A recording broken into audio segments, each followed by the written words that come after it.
Господи.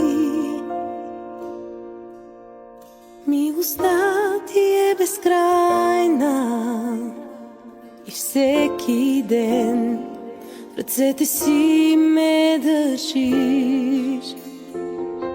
Когато се събудя до края на деня, ще пея за добрината на Бог.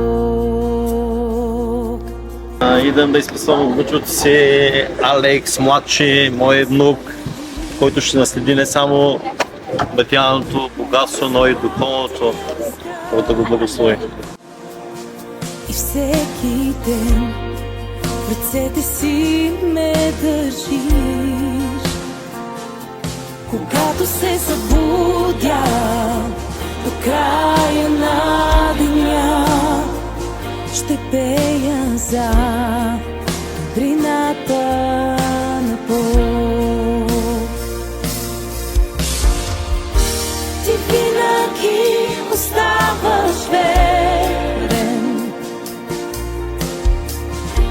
и винаги си бил добър, добър.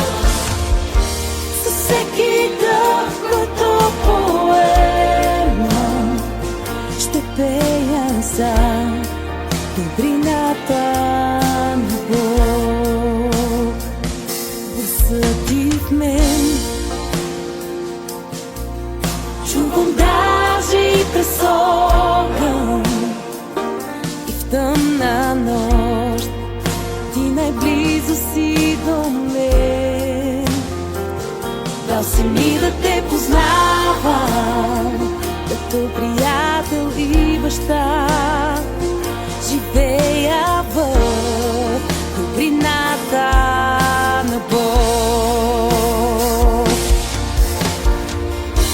Ти винаги оставаш верен и винаги си бил добър, добър.